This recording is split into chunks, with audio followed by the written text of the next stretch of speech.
بسم اللہ الرحمن الرحیم۔ السلام علیکم دوستو، دنیا بھر کی خبروں میں آج آپ سنیں گے، لیکن اس سے پہلے اگر ہو سکے تو لائک، سبسکرائب اور بیل آئیکن کا بٹن ضرور دبا لیں۔ شکریہ۔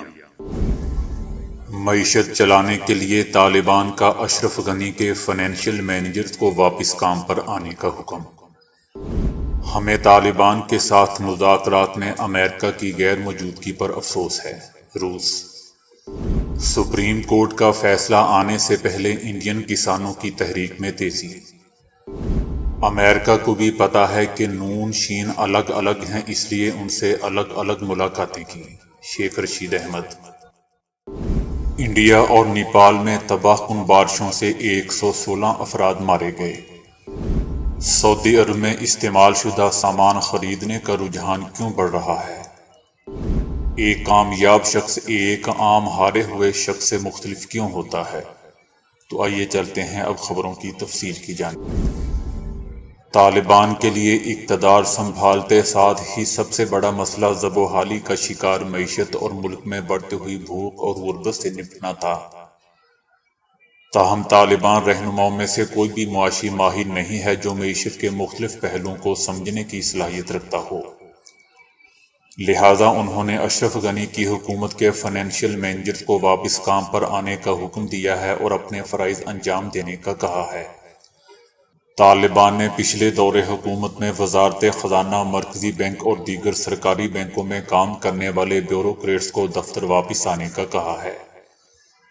2001 میں طالبان کی حکومت ختم ہونے کے بعد سے افغانستان کی معیشت میں خاطر خواہ تبدیلیاں رونما ہوئی ہیں۔ غیر قانونی ذرائع سے چلنے والی معیشت مزید پیچیدہ ہو گئی تھی، جس کا دار و مدار عالمی تجارت اور ڈونرز کی امدادی رقم سے حاصل ہونے والے اربوں ڈالر تھے۔ 20 سال کے عرصے میں قائم ہونے والے ملکی مالیاتی نظام کو سمجھنے میں طالبان کو دشواری کا سامنا ہے۔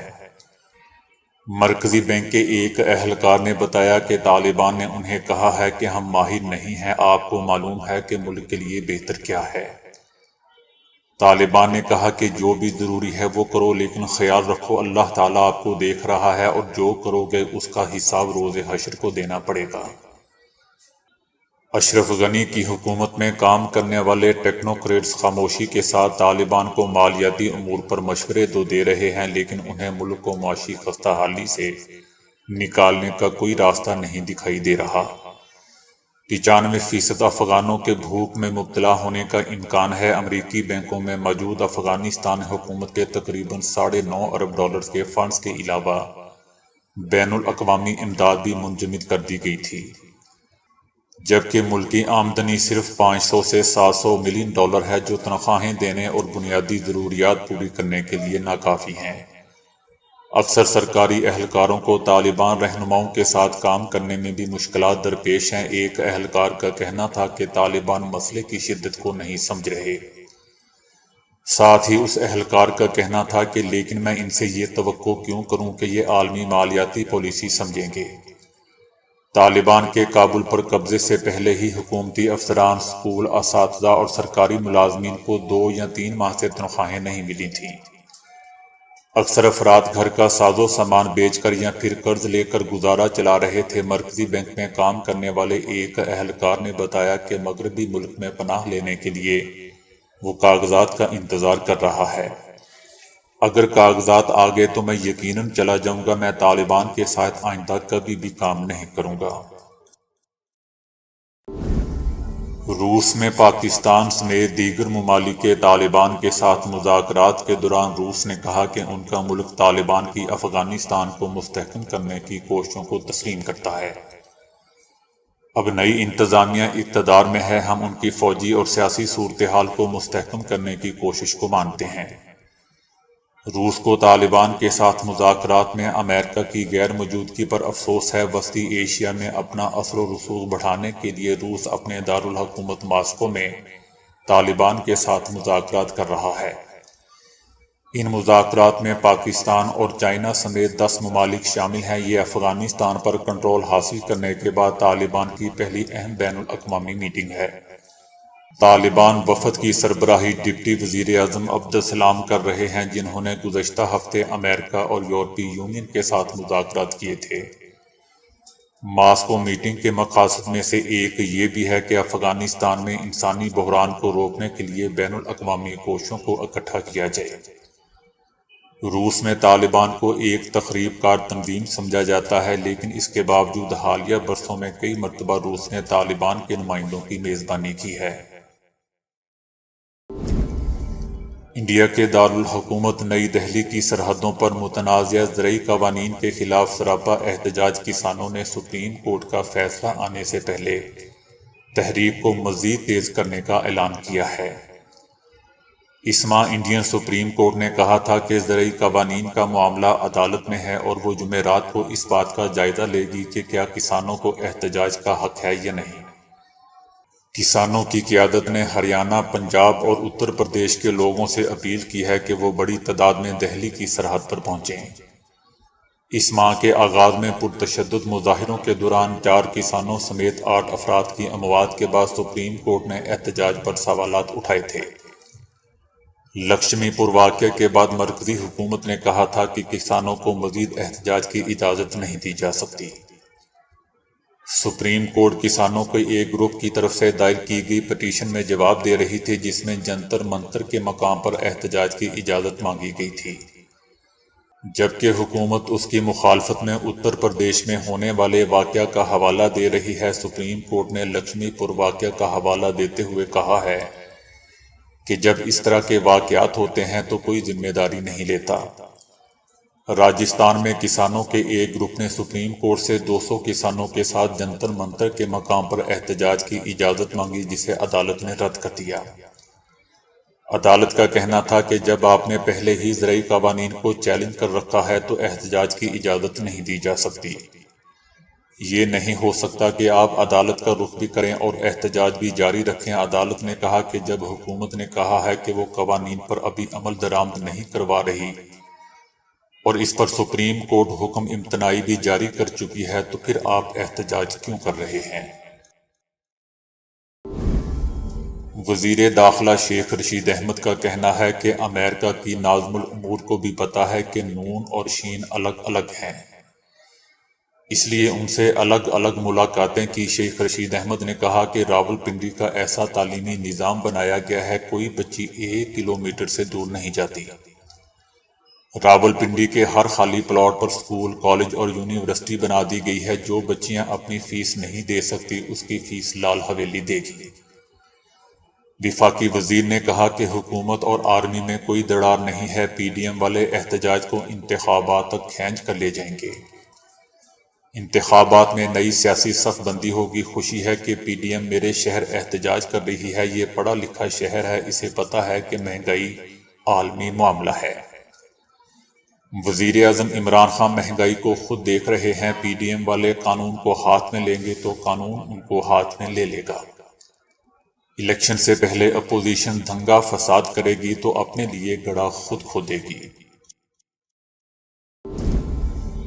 انڈیا اور نیپال میں تباہ کن بارشوں اور لینڈ سلائیڈنگ کے باعث 116 افراد مارے گئے ہیں، جبکہ متعدد افراد لاپتہ بھی ہیں۔ لینڈ سلائیڈنگ کے باعث کئی عمارتیں گر گئی ہیں۔ مرنے والوں میں سے 5 افراد کا تعلق ایک ہی خاندان سے تھا۔ 5 افراد اس وقت مرے جب لینڈ سلائیڈنگ کے باعث پتھر اور مٹی کے تودے ان کے گھر پر آن گرے۔ حکام نے بارشوں کے باعث اسکولوں اور مذہبی سرگرمیوں کو بند کرنے کا اعلان بھی کیا ہے۔ ٹیلی ویژن فوٹیج اور سوشل میڈیا پر شیئر ہونے والی ویڈیوز میں لوگوں کو جھیل کے قریب گھنٹوں تک گہرے پانی سے گزرتے ہوئے دیکھا گیا ہے۔ نیپال میں 3 دن کی بارش کے نتیجے میں 31 اموات ہوئی ہیں۔ اب بھی بہت سارے مقامات پر بارش ہو رہی ہے اور اموات میں اضافے کا بھی خدشہ ہے۔ سعودی عرب میں استعمال شدہ سامان خریدنے کا رجحان بڑھنے لگا ہے۔ کفایت کا خیال سوشل میڈیا کے ذریعے تیزی سے پھیل رہا ہے۔ سعودی خریدار پیسے اور ماحولیات کو بچانے کے لیے استعمال شدہ سامان بیچنے والے سٹورز کا رخ کر رہے ہیں۔ سیکنڈ ہینڈ کپڑے اور گھریلو اشیاء دوبارہ فروخت کرنے کا تصور ملک میں تیزی سے پھیل اور بڑھ رہا ہے۔ 600 ریال کی ہوڈی کیوں خریدیں گے جب آپ تقریباً وہی ہوڈی 100 ریال میں بہترین حالت میں خرید سکتے ہیں؟ کفایت شعاری کے بہت سے فوائد ہیں، جیسے کیش لیس سوسائٹی کو سپورٹ کرنا، کپڑوں کو ری سائیکلنگ اور اپ سائیکلنگ کرنا، پرانی کتابوں کو دوبارہ تیار کرنا وغیرہ۔ ہر شخص کامیابی حاصل کرنا چاہتا ہے، لیکن پوری کوشش، محنت اور لگن کے باوجود بھی کامیابی حاصل نہیں کر پاتا۔ اگر ہم اپنے سوچنے کا نظریہ بدل دیں تو ممکن ہے کہ کامیابی حاصل کرنا کوئی مشکل کام نہ رہے۔ ایک کامیاب شخص کی سوچ ایک عام شخص یا ہارے ہوئے شخص سے مختلف ہوتی ہے۔ مثلاً ذہنی طور پر مضبوط افراد ماضی پر توجہ دینے کی بجائے حال اور مستقبل کے بارے میں سوچتے ہیں، کیونکہ ان کو اس بات کا علم ہوتا ہے کہ ماضی گزر چکا ہے، وہ وقت دوبارہ نہیں آ سکتا اور مستقبل آنے والا وقت ہے، لہٰذا یہ افراد مستقبل کو بہتر کرنے کے بارے میں زیادہ سوچتے ہیں۔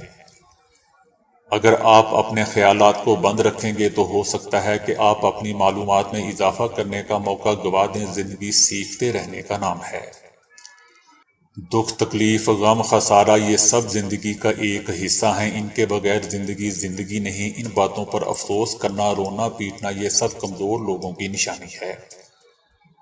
حالات سے لڑنا، ان کو قابو کرنا، یہی ہمت والوں کا کام ہے۔ دوسروں کی رائے کو اہمیت نہ دینا، صرف احمق ہی ایسا سوچتے ہیں کہ ساری معلومات صرف انہی کے پاس ہے۔ ہر ایک رائے کی اہمیت ہوتی ہے، اس لیے دوسروں کی رائے پر بھی توجہ دینی چاہیے۔ دوسروں کی کامیابی سے جلنا یا حسد کرنا انسانی ذہن پر منفی اثر ڈالتا ہے۔ دوسروں کی حوصلہ افزائی کرنا ایک اچھی عادت ہے۔ مدد لینے میں کوئی عیب نہیں۔ مدد سے مراد یہ بھی نہیں کہ اپنی ذمہ داریاں دوسروں پر ڈال دی جائیں۔ ایسے کئی کام ہیں جو بنا ٹیم ورک کے نہیں ہو سکتے۔ کامیابی کے لیے ٹیم ورک بہت اہمیت رکھتا ہے، کچھ نہ کچھ نیا سیکھنے کو ملتا ہے۔ ڈر یا خوف اکثر انسان کا وہم ہوتا ہے۔ ڈر یا خوف کی وجہ سے کسی کام کو انجام نہ دینا یہ بہت بڑی بے وقوفی ہے۔ جیسی سوچ رکھیں گے ویسا ہی ہوگا۔ ڈر کی وجہ سے اپنی منزل کو چھوڑ دینا ٹھیک نہیں، کم از کم کوشش ضرور کرنی چاہیے، کیونکہ ڈر جیسی شے کا کوئی وجود نہیں ہے۔ کسی بھی کام کو انجام دینے کے لیے پہلے اس کو اچھی طرح سمجھنا ضروری ہے، اس کا ہوم ورک کرنا ضروری ہے، بجائے اس کے کہ کام غلط ہو، دیر ہو جانا بہتر ہے۔ اس لیے کہتے ہیں کہ پہلے تولو پھر بولو۔ ہر چیز کو وجود میں آنے کے لیے تھوڑا وقت درکار ہوتا ہے، اس لیے صبر سے کام لینا اولین ترجیح ہونا چاہیے۔ بہت سے مقامات پر ہم قابلیت اور صلاحیت رکھتے ہوئے بھی اس چیز کو حاصل کرنے میں ناکام ہو جاتے ہیں، صرف اس لیے کہ ہم صبر سے کام نہیں لیتے اور جلد بازی میں کام درست ہونے کی بجائے غلط ہو جاتا ہے۔ ہر چیز فانی ہے۔ انسان دنیا میں اکیلا آیا ہے اور اکیلا ہی واپس جائے گا۔ سب سے بڑی غلطی یہ کہ انسان چیزوں کو اپنی ملکیت سمجھ لیتا ہے، جس کی وجہ سے وہ غرور اور تکبر کا شکار ہو جاتا ہے، اور یہی سب سے بڑی وہ غلطی کر جاتا ہے۔ غلطی کرنا کوئی بری بات نہیں، انہی غلطیوں سے انسان سبق سیکھتا ہے، لیکن ایک ہی غلطی کو بار بار دہرانا ہرگز عقل مندی کی نشانی نہیں ہو سکتا۔ جو شخص ایک ہی غلطی کو بار بار کرے وہ اس کی غلطی نہیں بلکہ عادت کہلائے گی۔ تو دوستو ابھی کے لیے اتنا ہی۔ ویڈیو کو لائک اور شیئر کرنے کا بہت بہت شکریہ۔